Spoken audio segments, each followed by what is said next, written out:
Hi అండి, welcome back to Rohini Andhra style recipes and vlogs.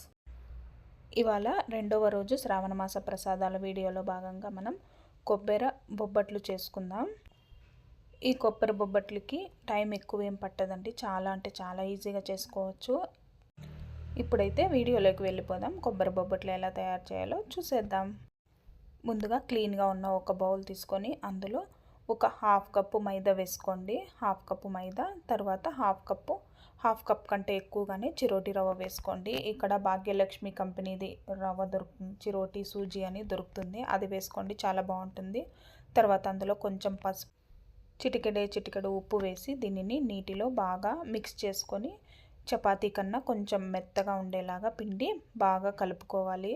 చాలా సాఫ్ట్గా ఉండాలన్నమాట పిండి, ఎందుకంటే రవ్వ కూడా వేసాం కదా. ఇలా ఉంటేనే మనకి రవ్వ కొంచెం నానిన తర్వాత కొంచెం గట్టి పడుతుందన్నమాట. తర్వాత కొంచెం నూనె వేసి బాగా దీనిని నీట్ చేసుకోవాలి. ఈ పిండి చాలా సాఫ్ట్ అయిపోవాలి. తర్వాత దీనిపై ఒక క్యాప్ పెట్టి ఒక హాఫ్ అన్ అవర్ లేదా 1 అవర్ కూడా వదిలేయచ్చు.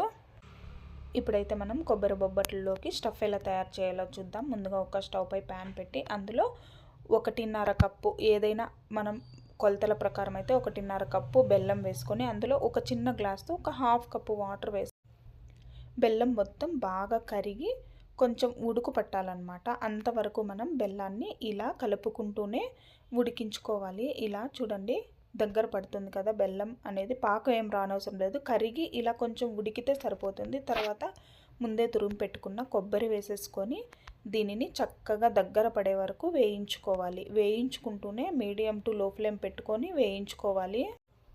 ఈ కొబ్బరి బొబ్బట్లు అయితే చాలా త్వరగా అయిపోతుందండి. ఇలా మొత్తం కలుపుకుంటూనే దగ్గర పడనివ్వాలి. ఇలా దగ్గర పడుతున్న టైంలోనే ఒక 2 స్పూన్ల నెయ్యి వేసుకొని ఇంకా కొంచెం బాగా కలుపుకొని స్టవ్ ఆఫ్ చేసుకుంటే మనకి కొబ్బరి స్టఫ్ అయితే రెడీ అయిపోతుంది. దీన్ని బాగా చల్లారనివ్వాలి. ఇప్పుడు చూడండి, ఇలా చల్లగా అయిన తర్వాత కొంచెం గట్టిగా అవుతుందన్నమాట మన స్టఫ్ అనేది.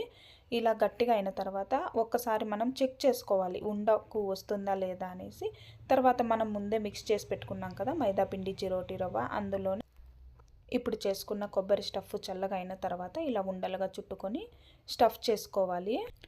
ఇలా చూడండి, నేను ఎలా చేస్తున్నానో అలా చూసి ఒక్కసారి చెక్ చేసుకొని తర్వాత చేయండి. చాలా అంటే చాలా పర్ఫెక్ట్గా వస్తాయండి ఇలా చేశారంటే. మీరు ఇలా చేసిన తర్వాత ఒక పాలిథిన్ కవర్లో ఏదైనా తీసుకొని కొంచెం ఆయిల్ అప్లై చేసి తర్వాత దీన్ని మరీ మందంగా కాకుండా మరీ పలుచగా కాకుండా రోల్ చేసుకోవాలి. చేత్తోనే ప్రెస్ చేసుకుంటూ రోల్ చేసుకుంటే చాలా బాగా వస్తుంది. మరీ పలుచగా ఉన్నా కూడా రేకుల్లాగా అయిపోతాయి అన్నమాట. కొంచెం మరీ మందం కాకుండా మరీ పలుచగా కాకుండా రోల్ చేసుకొని తర్వాత ఒక పెనంపై నెయ్యి వేసుకొని 2 వైపులా ఇలా గోల్డెన్ బ్రౌన్ కలర్ వచ్చే వరకు కాల్చుకోవాలి. చూసారు కదండి ఎంత చక్కగా పొంగుతున్నాయో.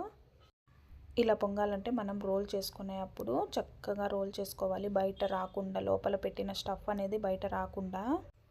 ఇంతే అండి, చూసారుగా కొబ్బరి బొబ్బట్లు అయితే రెడీ అయిపోయాయి. శ్రావణ మాసం ప్రసాదాల వీడియోలో భాగంగా రెండవ రోజు ప్రసాదం కూడా మనకి రెడీ అయిపోయింది. మీరు కూడా శ్రావణ మాసంలో ఈ రెసిపీని ఒక్కసారి తప్పకుండా ట్రై చేయండి. చాలా easy and simple, time taking process అయితే అస్సలు కాదండి. 1 అవర్లో ready అయిపోతుందన్నమాట.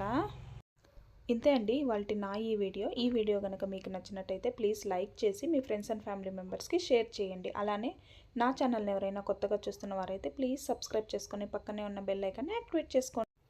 Thanks for watching my video.